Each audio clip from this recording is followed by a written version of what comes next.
Callum Reed's world was measured in the steady rhythm of his plow and the predictable turning of the seasons, a quiet existence carved out of the unforgiving Arizona territory where silence was the most common companion and isolation the dearest friend, a place where a man could spend 10 years talking only to his horse and the echoes wouldn't mind the company. But on a blindingly bright Tuesday in late August, that carefully cultivated solitude was shattered by the arrival of something wilder and more beautiful than the sun coming up over the red mesa, something that rode right through the invisible wall he had built between himself and the world. The sound was a single, precise thunderclap of hoof-beats stopping dead just outside his fence line, and when Callum stepped out of his small, dust-caked cabin, wiping the flour from his hands, he'd been kneading dough, another predictable act, he found Kiona, an Apache woman, sitting astride a powerful, sweat-dampened roan mare. She was confidence made flesh, her posture straight and defiant, her eyes dark, deep pools of liquid intelligence that took in every detail of his meager farmstead,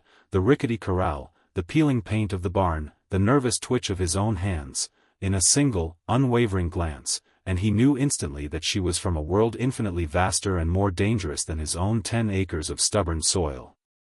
Her attire was practical and weathered leather, adorned with simple shell work that caught the harsh light, a stark contrast to Callum's faded denim and the perpetual look of surprise in his light blue eyes, eyes that rarely met anyone else's for longer than a fleeting second, betraying the shyness that had driven him to this remote corner of the frontier in the first place, preferring the company of inanimate objects to the complexities of human interaction. Kiona did not bother with pleasantries or greetings. She spoke English with a smooth, decisive cadence that cut through the silence like a honed blade, getting straight to the heart of a matter that Callum immediately knew was impossible. She pointed east, toward the vast, empty expanse of the prairie that separated his land from the main military road, a path he avoided with religious fervor because soldiers and settlers meant trouble and intrusion.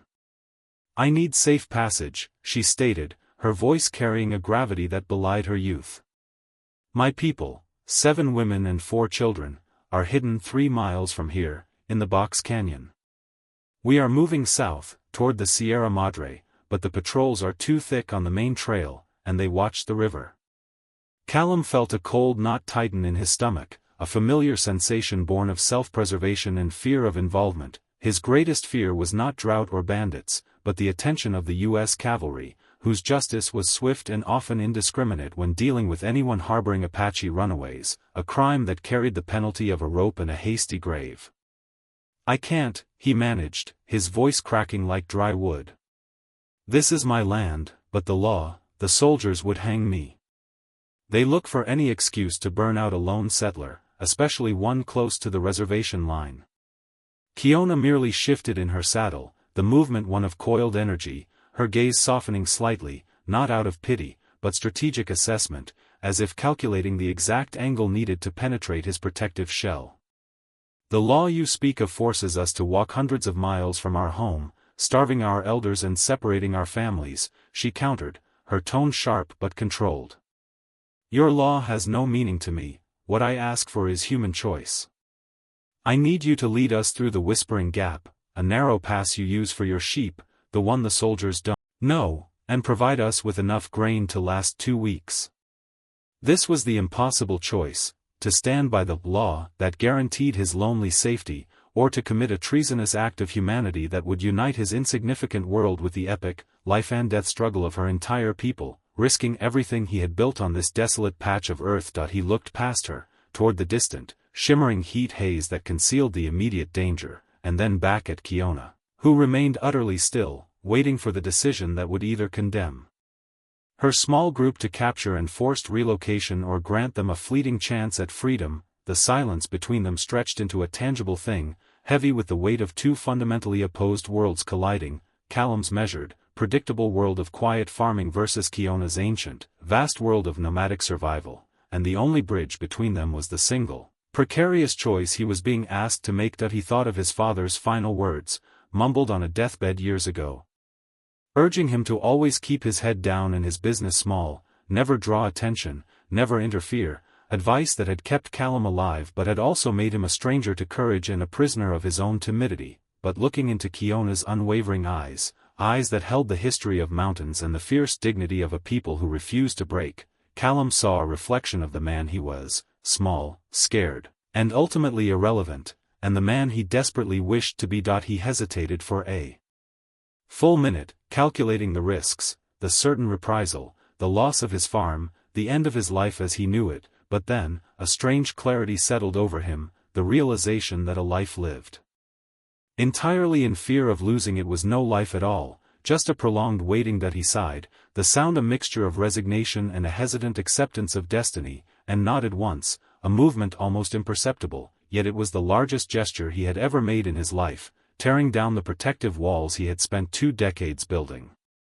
The whispering gap is dangerous at night, he said, the sound of his own voice taking on a new, unfamiliar resonance, lots of loose shale, but the soldiers won't know it. We move at midnight. I'll load the grain now. Kiona didn't smile, didn't offer effusive thanks, her eyes merely closed for a brief, reverent second, a silent acknowledgement of the monumental risk he was undertaking, an act that meant more than any spoken gratitude. You choose well, Callum Reed, she said, using his name like a key to unlock a door he hadn't known was locked. We will meet you by the old cottonwood tree, north edge of your pasture, when the moon sets.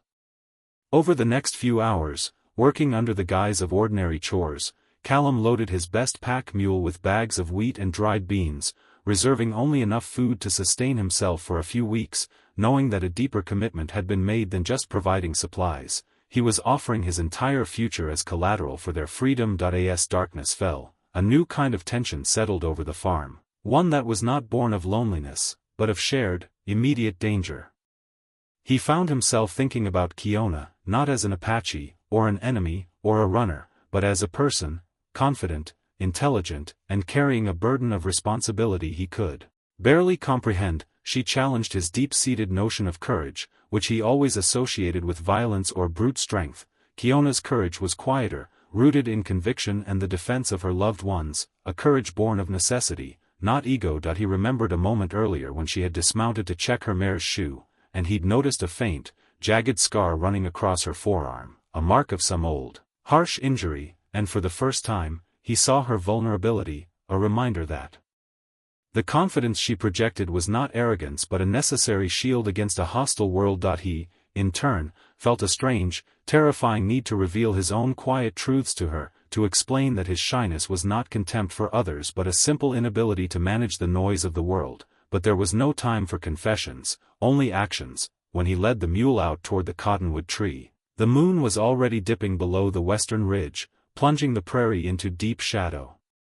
He waited by the trunk, the silence now amplifying the sound of his own thumping heartbeat, wondering if he had been foolish, if Kiona would even show, if the soldiers had perhaps already found her. But then, he heard them, the soft, almost inaudible padding of moccasins and the rhythmic breathing of trained runners, an entirely different sound from the clumsy, heavy footfalls of the white man's boots. Kiona emerged from the shadow, leading the small group, a collection of stoic faces, weary eyes, and the quiet fear of the children clinging to their mother's skirts, all bundled against the cold night air, and they looked at Callum, the isolated farmer, with a mixture of suspicion and desperate, fragile hope. She spoke briefly, own tongue, her voice low and reassuring, pointing toward Callum, who stood there feeling clumsy and exposed, holding the mule's lead rope like a lifeline. Kiona then approached him.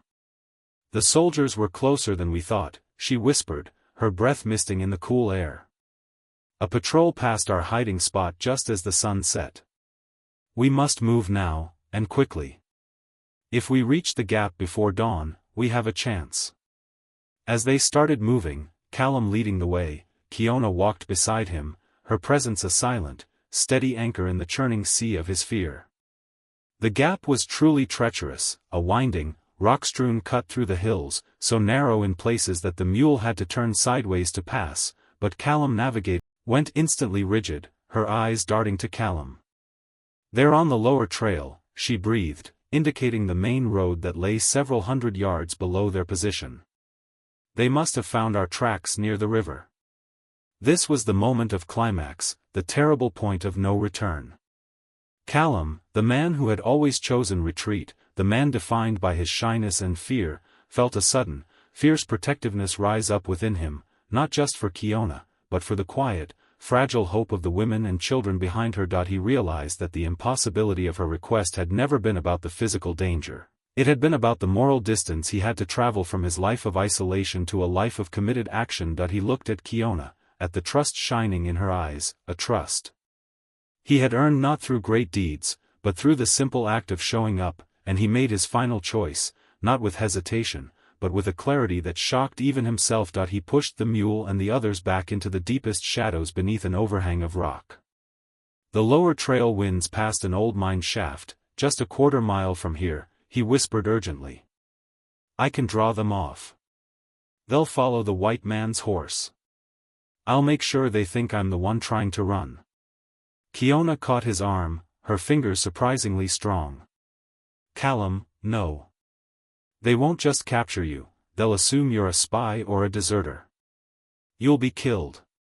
He shook his head, a faint, determined smile touching his lips, the first genuine smile she had ever seen.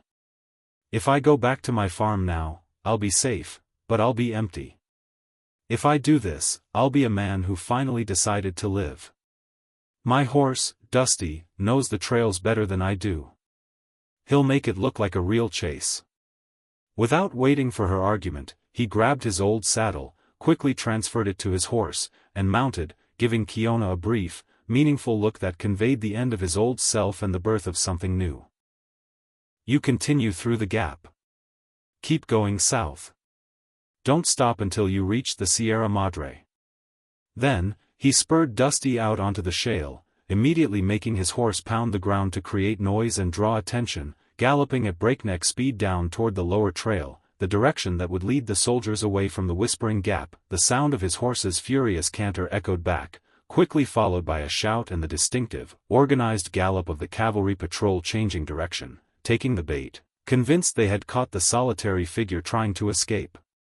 Into the night, Kiona watched him go, the confident Apache woman stunned into silence, seeing the shy, quiet farmer transform in a single, selfless moment into a hero whose courage was not reckless but profoundly deliberate. As the sounds of the chase faded into the distance, she did not hesitate. She gathered her people, urged them forward, and continued the trek south through the treacherous gap. Moving with a renewed sense of urgency and gratitude, they reached the southern edge of the gap just as the first sliver of dawn broke the horizon, painting the sky in fiery streaks of orange and purple. The immediate danger was gone. Kiona stopped, looked back north toward the vast emptiness where Callum had ridden toward almost certain danger, and murmured a prayer of respect to the spirits of the land and the courage of the pale-skinned man who had chosen to bridge the chasm between their worlds. Weeks later, after she had safely led her people deep into the mountains, Kiona returned alone. Riding cautiously back to the familiar landmarks of Callum Reed's farm, the house was untouched. The barn was intact. But the front door was slightly ajar. She dismounted, moving with the quiet grace of a phantom, entering the cabin with her hand resting on the knife at her belt. The cabin was empty but not abandoned. A meal had been started and left cold. A note was pinned to the table with a simple nail, written in Callum's neat, careful hand. It explained that the cavalry had caught him, but Dusty had thrown him during the chase, and he had managed to talk his way out of being charged as a spy, claiming he was just a confused farmer lost in the dark, a story the cavalry, blinded by their assumption that he was a coward, surprisingly bought. He wrote that he had sold everything, the sheep, the few cows, the farm itself, knowing that his quiet life was irrevocably over. The choice had been made, and the old Callum was gone. The note ended simply, I am traveling south. Not to hide, but to find something that is worth fighting for. I will find you, Kiona. Wait for me. She stood in the center of his small, empty room, no longer feeling the chilling isolation that had defined his life, but a warm, fierce promise. The shy farmer had exchanged his isolated safety for her difficult, dangerous world, not because of a grand passion, but because of a single, courageous choice that had redefined the meaning of home and connection, proving that true power lies in vulnerability and the choice to build bridges across the widest cultural divides.